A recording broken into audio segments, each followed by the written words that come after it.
एक फकीर हुआ, एक्सटीन। कोई 30 वर्षों से परमात्मा की खोज में था। भूखा और प्यासा, रोता और चिल्लाता और प्रार्थना करता। एक क्षण का विश्राम न लेता। जीवन का कोई भरोसा नहीं है। परमात्मा को पा लेना है। तो सब भांति के उपाय उसने किए। बूढ़ा हो गया था, थक गया था, परमात्मा की कोई प्राप्ति न हुई थी। कोई दूर परमात्मा निकट नहीं आया। बुढ़ापा निकट आ रहा था, मौत करीब आ रही थी, उतने ही प्राण और चिंतित होते जाते थे। एक दिन सुबह सुबह ही, रात भर रोकर भगवान से प्रार्थना करता रहा कि कब मुझे दर्शन दोगे। सुबह उठा और नदी के, समुद्र के किनारे घूमने चला गया। सूरज उगने को था। किनारा एकांत था समुद्र का, कोई भी वहां न था। थोड़ी दूर चलने पर एक छोटा सा बच्चा उससे खड़ा हुआ दिखाई पड़ा, एक चट्टान के पास। बहुत चिंतित, बहुत परेशान वह बच्चा था। एक्सटीन ने पूछा, तू किस लिए इतना परेशान है? और इतने सुबह सुबह इस अकेले समुद्र के किनारे क्यों चला आया? उस बच्चे ने अपने कंधे पर एक झोली टांग रखी थी। उस झोली में से एक बर्तन निकाला, छोटा सा बर्तन, और उसने कहा, मैं परेशान हूं। मैं इस बर्तन में समुद्र को भर लेना चाहता हूं, लेकिन यह समुद्र भरता ही नहीं। उस बच्चे का ये कहना था कि मैं इस बर्तन में इस समुद्र को भर लेना चाहता हूं, लेकिन ये भरता ही नहीं है।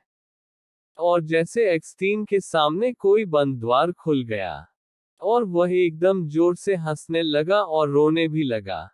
तो उस बच्चे ने पूछा कि आपको क्या हो गया है?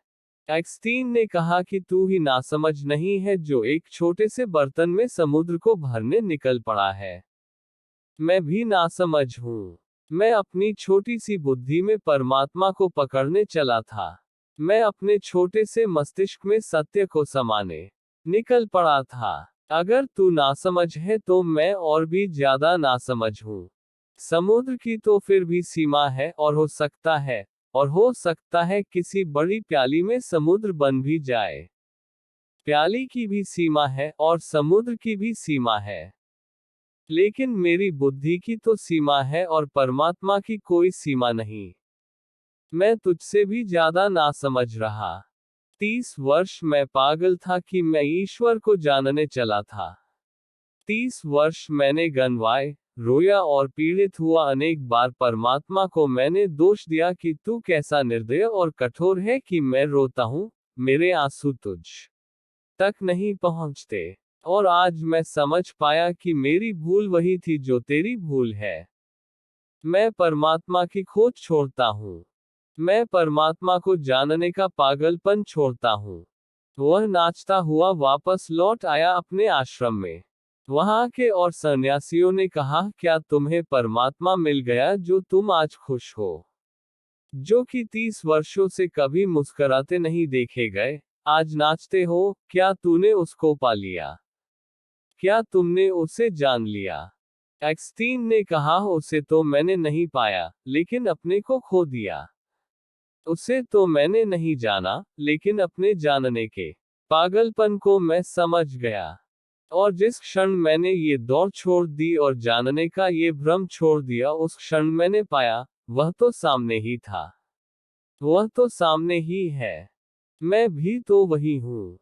मैंने उसे कभी खोया ही नहीं था। लेकिन उसे खोजने और जानने के पागलपन में मैं पड़ गया था, और मैं इसी भूल में उसे खोए हुए था जो कि अभी खोया हुआ नहीं था। एक्सटीन का जानने का ख्याल छूटा और उसने जान लिया। अज्ञान के लिए मैंने कहा है कि यह अज्ञान हमारे अहंकार की मृत्यु बन जाएगी, अगर मैं ये ठीक से जान सकूं कि मैं कुछ भी नहीं जानता हूं। और मैं ये जान सकूं कि जो असीम है वह सीमित बुद्धि से नहीं जाना जा सकेगा। और मैं ये जान सकूं कि प्याली में समुद्र भरना पागलपन है, और अपनी बुद्धि में सत्य को भर लेने का ख्याल और भी बड़ा पागलपन है। अगर यह मुझे दिखाई पड़ जाए तो मैं तो गया, मेरी सामर्थ्य तो मिट गई। मैं तो रिक्त और शून्य हो गया। और जिस क्षण कोई व्यक्ति उस स्थिति में पहुंच जाता है जहां उसे ये भी भ्रम नहीं रह जाता कि मैं जानता हूं, अज्ञान की, न जानने की, स्टेट ऑफ नॉट नोइंग में है, जबकि उसे कुछ भी प्रतीत नहीं होता कि मैं जानता हूं, मन एकदम मौन और शांत हो जाता है। उसी शांति में जाना जाता है। अज्ञान ज्ञान का द्वार है, अज्ञान का बोध। लेकिन हम सारे लोग अज्ञान को ढांक लेते हैं उधार ज्ञान से। अज्ञान तो भीतर बना रहता है, ज्ञान बाहर से इकट्ठा कर लाते हैं। और उस ज्ञान के ऊपर छा जाता है हमारा अज्ञान के ऊपर। ऐसे अज्ञान को भीतर छिपा लेते हैं। आप जानते हैं, ईश्वर है। भीतर अगर झांकेंगे तो पता चलेगा, नहीं जानता हूं। लेकिन अगर बुद्धि से पूछेंगे तो बुद्धि कहेगी, हाँ ईश्वर तो है, किताबों में लिखा है। गुरु कहते हैं, ऋषि मुनि कहते हैं, ईश्वर है। जब तक कोई और कहता है, ईश्वर है, तब तक आपके लिए ईश्वर नहीं है। जिस दिन आपके प्राण जानेंगे, उसी दिन होगा। वीडियो देखने के लिए उसके पहले नहीं धन्यवाद। हो सकता। वीडियो पसंद आए तो वीडियो को लाइक करिए, चैनल को सब्सक्राइब करें, वीडियो को शेयर करिए। फिर मिलते हैं अगली वीडियो में।